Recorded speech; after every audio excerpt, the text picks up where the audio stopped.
اور پوری کائنات کے ساتھ۔ عزیزو، اس چرچ کے باہر دیکھیں، باہر کی دنیا بھی سنسان ہے اور ان کو بھی کسی رہنمائی کی ضرورت ہے۔ شاید وہ رہنما آپ اور میں بھی ہو سکتے ہیں۔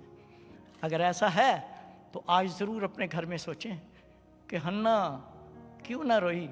ایک ماں ہے، اس کا دل نہیں بھرا ہوگا۔ حنا ایک ماں تھی، ایک عورت بھی تھی کہ حنا چھوڑ دے، اگلے سال چلے جانا، لیکن اس نے اپنے خاوند کے کہنے پر بھی اس نے کہا کہ نہیں، میں جاؤں گی اور خدا کے ساتھ اس سخن کو، اس وعدے کو پورا کروں گی کہ جس نے، اور خدا نے بھی اس کا مان رکھا اور اس کے بیٹے کو سرفرازی عطا کی۔ میں یہاں آپ کے لیے ضرور پڑھنا چاہوں گا۔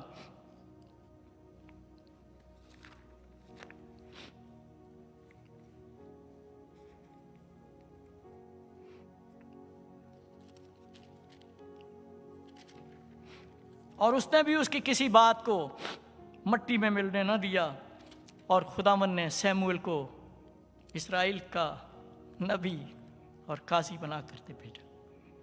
حالانکہ ایلی کے پاس اس کے 2 بیٹے بھی تھے، لیکن یہ برکت خدا نے سیموئیل نبی کے حصے میں دی۔ دوسرے باب میں پہلا سیموئیل اس کی دوسرے باب میں حنا کا گیت ہے، یہ بہت خوبصورت ہے۔ بہنوں سے خاص طور پر درخواست رہے گی کہ یہ گھر جا کر ضرور پڑھیں کہ کس طرح وہ کہتی ہے کہ خداوند نے میرا سینگ اونچا کیا اور خداوند کے وسیلہ سے یہ سب کچھ برکتیں میں نے پائی ہیں۔ عزیزو، آج کے اس چھوٹے سے مختصر کلام میں جو فوکسنگ چیز ہے وہ آپ کی اور میری وفاداری ہے۔